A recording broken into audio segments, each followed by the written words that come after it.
गुजरात में घुसपैठियों के खिलाफ बड़ी कार्रवाई शुरू हो गई है। शुक्रवार देर रात अहमदाबाद और सूरत से 500 से भी ज्यादा घुसपैठियों को हिरासत में लिया गया है। दरअसल देर रात क्राइम ब्रांच और गुजरात पुलिस ने रेड डालकर ऐसे अवैध घुसपैठियों को धर दबोचा जो अहमदाबाद और सूरत में गैर कानूनी तरह से रह रहे थे। अहमदाबाद क्राइम ब्रांच के डीसीपी सजीत राजियान ने जानकारी दी कि अकेले अहमदाबाद में अभियान चलाकर 400 से अधिक संदिग्ध प्रवासियों को हिरासत में लिया गया है। उधर सूरत में 100 से भी अधिक अवैध प्रवासी पकड़े गए हैं। हिरासत में लिए गए सभी से पूछताछ की जा रही है। साथ ही ये भी पता लगाया जा रहा है कि वो भारत में कैसे घुसे, उन्होंने फर्जी दस्तावेज कैसे बनाए और वो किन किन लोगों से संपर्क में थे। मीडिया रिपोर्ट के मुताबिक इन सभी के मोबाइल फोन भी जब्त कर लिए गए हैं। इनमें से कईयों के पास फर्जी आधार कार्ड तक भी मिले हैं।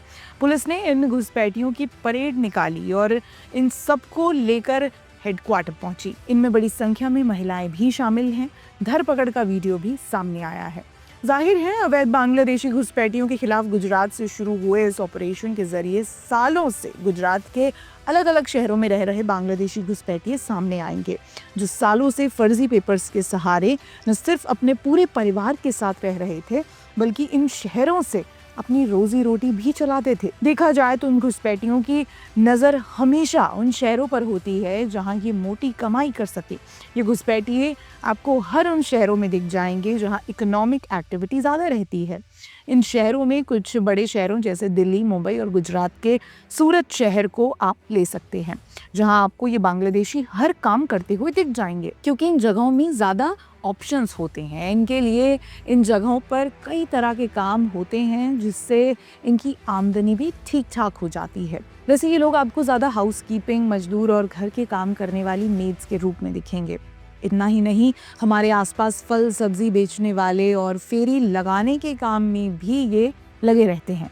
सड़कों पर रेड लाइट के पास भीख मांगने वाले रैकेट में जो महिलाएं शामिल रहती हैं, ज़्यादातर वो बांग्लादेशी होती हैं, जिनके पास उनका कोई पहचान पत्र नहीं होता, जिससे उनके बारे में सही जानकारी मिल सके। इतना ही नहीं, इनमें से जो लोग थोड़ा भी ठीक ठाक कमाते हैं वो बच्चों को स्कूल में एडमिशन करवाते हैं, उन्हें पढ़ाते हैं। फिर इन्हीं में से कईयों के बच्चे वाइट कॉलर जॉब में आकर सिस्टम में घुस जाते हैं और इसमें इनकी मदद करते हैं वो लोग जिनका एक पूरा नेक्सस इन अवैध बांग्लादेशियों को भारत पहुंचाने तक के लिए काम करता है, जिसमें हर एक का रोल फिक्स है। इस प्रोसेस में कितने पैसे लगेंगे, किससे किसे कांटेक्ट करना है, कब किसे कैसे भारत प्रवेश करना है, फिर इसके बाद इसी नेक्सस का कोई बिचौलिया इन्हें उन शहरों में भेजने का काम करता है जहां आर्थिक रूप से ज़्यादा अपॉर्चुनिटीज़ इन्हें दिखती हैं, जहां आसानी से इनकी पहचान न की जा सके। वहां रहकर ये लोग अपना जीवन व्यापन करने लगते हैं। ऐसे में कई बांग्लादेशी बेंगलुरु, दिल्ली, यूपी, महाराष्ट्र, पश्चिम बंगाल, असम, कर्नाटक और देश के कई राज्यों से पकड़े जा चुके हैं, जिन्होंने भारत में हिंदू नाम रख लिए ताकि उन पर कोई संदेह न कर सके। राजधानी दिल्ली में आए दिन अवैध बांग्लादेशी पकड़े जाते हैं। देश के कई हिस्से ऐसे हैं जहां अवैध बांग्लादेशी घुसपैठियों के कारण इलाके की डेमोग्राफी बदल गई है। आपराधिक वारदात में भी बांग्लादेशी और रोहिंग्या की शामिल होने की खबरें आती रहती हैं। मीडिया रिपोर्ट के मुताबिक एक्टर सैफ अली खान को चाकू मारकर घायल करने वाला मोहम्मद शरीफुल इस्लाम भी बांग्लादेशी ही था, जो करीब 6-7 महीने पहले चोरी छिपके भारत आया था।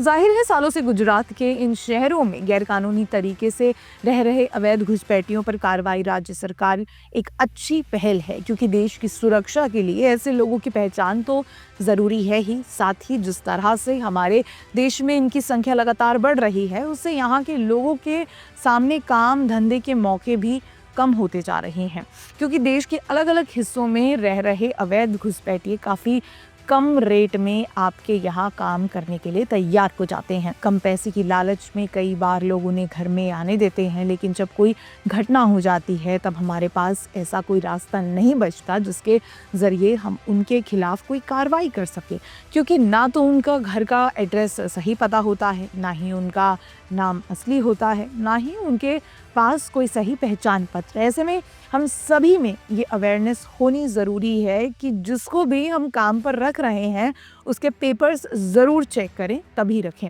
हम उम्मीद करेंगे कि आज गुजरात में जिस तरह से अवैध बांग्लादेशियों पर इतनी बड़ी कार्रवाई हुई है, जहाँ भी ये लोग फर्जी तरीके से रह रहे हैं, वहाँ भी एक तरह के बड़े एक्शन की ज़रूरत है। धन्यवाद।